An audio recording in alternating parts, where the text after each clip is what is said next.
Welcome to a new edition of Highlander News. I'm Kale. And I'm Caden. Last Saturday was Halloween. Instead of going out trick-or-treating, two students decided to stay in and do some baking. Caden Lloyd and Amber Knutson take you to the kitchen. It's spooky season, Welcome back to the kitchen. and today we are going to be making spider cupcakes. In a large bowl, combine 2 cups of sugar, 1 3/4 cup flour, 1 1/2 teaspoons baking powder, 1 1/2 teaspoons baking soda, and 3/4 cup unsweetened cocoa powder. Now in a medium bowl, combine all your wet ingredients. Crack 2 large eggs, add 1 cup of milk, a half a cup of oil, 1 teaspoon of vanilla, and then mix. Now spray your pans with oil and add 1/4 cup batter into each cup. Bake for 18 minutes at 350.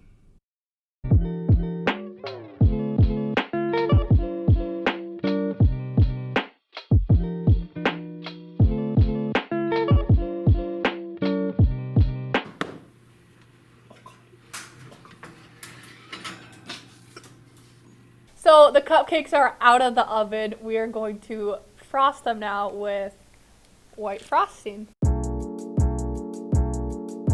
Next, we're going to take Oreos, and you're just going to take the cookie part and put it down on the top of the cupcake.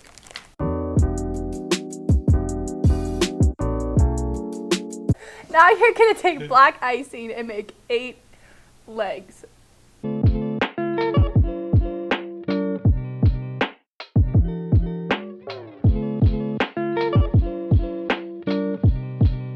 Next, take white icing and make 2 small dots on each Oreo. Lastly, take black gel icing and finish off the eyes. Let's see how they taste. So good. 10 out of 10. From the kitchen, this is Caden and Amber. A popular place for students in Valley City had to make many changes to keep the doors open. Reporter Cale Griebel brings you the details. Over the past 7 months, the Wellness Center has had to make many changes. Everybody has different opinions, but the main goal is to keep the doors open. The only couple complaints I've gotten have been the temperature gauges, and that's just because it's an extra step people have to take to get into the building. We've gotten quite a few compliments on how clean we actually are keeping the building. So, we've had to make some adjustments, and first is just disinfecting as often as we can. We've hired a person upstairs that's up there majority of the time, and their job is just to go around and make sure that they're re-disinfecting the machines after people have been on them. We've had to rearrange up there. You'll see there's a few pieces of equipment that we don't have on the floor right now, and that's just so we have enough space for everybody. As you come in the building, you see we have temperature checks now. We're just trying to implement more things to ensure the safety of our users. Yes, they changed their equipment around, which is wonderful because everything is, within distance. It's beneficial to everyone that comes to the Wellness Center. From Highlander News, this is Cale Griebel. Only a few students know what Student Congress is about. Reporter Luke Ploggins brings us the story. Student Congress is a debate activity where students emulate the workings of the House of Representatives and Senate. Maddie Clabo shares what she enjoys about the activity. I kind of really like the powerful feeling because it's just really fun to be get all dressed up and pretend like I'm a congressperson that you see on the TV every day that make definitive, tangible change. What change we want to see and the change that we want to be in our government. I think that's really fun. And it's kind of scary too, but that's the good part of it. In addition to the mandate changes, Maddie Clabo shares the different environment as a result of COVID-19. First of all, the whole vibe of everything is different. It feels a lot more dire, that the government has been such a hot topic in the news lately, and especially for younger people. And the idea of wanting to make change and be the change is very, very, a lot more focused in Congress now. I've been really, really fortunate in being able to go to state since we can only take a few people. And that was a really big goal for me. I really wanted to work hard to be able to achieve that goal. But overall, I'm just happy to, get to have this activity. Last year was really hard without activities. For Highlander News, this is Luke Ploggins. As the winter season arrives, Amber Knutson catches up with Carrie Dew at City County Health for some health safety tips. What I do here at City County Health for the immunization piece, I scheduled all the flu shot clinics throughout Barnes County, the schools, businesses, churches. You need to use your mask when you're around people, you're going to the grocery store.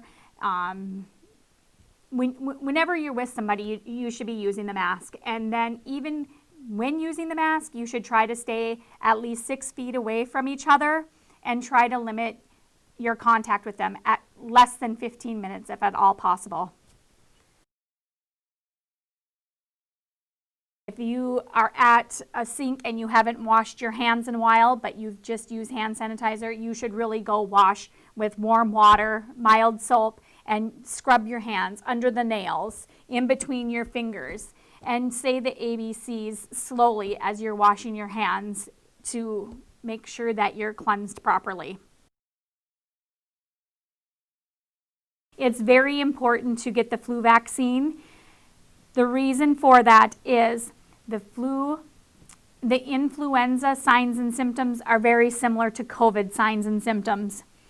And we do not want to crowd our hospitals, our clinics, with people who are not feeling well, because we don't know if it's going to be influenza or COVID. For Highlander News, this is Amber Knudsen.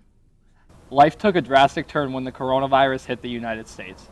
Let's join Olivia and Carly as they travel back in time to life before the virus. Before, masks were something you would wear on Halloween to scare your friends and family. Now they're an essential everyday item that you can't leave the house without. Social distancing used to be cutting toxic friends out of your life as a form of self-care. Now it's staying 6 or more feet away from everyone around you all of the time. Before, when you used to want to disinfect something, it was usually just washing your hands after using the bathroom. Now it's scrubbing down all of your possessions at least 12 times a day. A pandemic was nothing more than a dystopian plot idea to the latest James Patterson novel. Now we all know it as a disease that took over the world. Remember to wash your hands. Reporting for Highlander News, this is Carly Govin. The local construction class is working hard just a few blocks away from the high school. Reporters Luke Wendell and Cale Griebel takes us to the site. For the past 2 months, Mr. Bowen's construction classes have been hard at work building a house. Hey! It's a very active class. We're doing this kind of in conjunction with Valley Realty. It's their speculative sale. So they own the lot, and we're building the house and kind of working together on it. And it's a great opportunity for both parties, really. We're a little behind still. We started out the game about a month behind due to excavation wasn't done. You know, just timing and construction is kind of, it's a little different game when it's on site because we have to do the excavation, we have to get a foundation ready, all of that. We will be done, well, our every year goal is to have it 100% complete by the end of the school year. Mr. Bowen's class teaches students valuable life skills. Well, it was going pretty good, and I had to keep on Calvin to keep him motivated, so now probably nothing's getting done with no motivation. We're putting up some finishing touches on the sheeting on the roof, just on the peak. Then we can put shingles on after that. It's going pretty well. I mean, we're all learning, but we also know what we're doing at the same time. Reporting for Highlander News, this is Cale. And Luke. Fall means pumpkins, and one family in Valley City spends their fall filling the town with their pumpkins. Reporter Avery Murray brings you the story. Jaden Johnson and his family started growing pumpkins for fun, but ended up starting their own little business. 3 years ago, we just wanted to grow pumpkins for fun, and we planted a few, and then we sold those, and that's kind of how we got into it. Then the next year, we set up our pumpkin stand, because we grew quite a bit more than the year before, and we just continued to do that. The growing process of the pumpkins takes just a few months. So in the spring, we till the ground first, and then we plant the pumpkin seeds in the ground, and then we pretty much let them be the whole entire summer, and then towards the end of September, they're like almost ready to go. There's a few that are ready, so then we pick the pumpkins, then we load them into a trailer.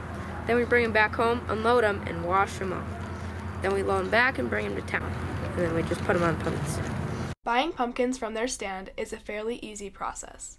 Well, you go there and then you pick out the pumpkins you want, and then you look at our pumpkins that we have there, and you just pay according to what you think you should pay.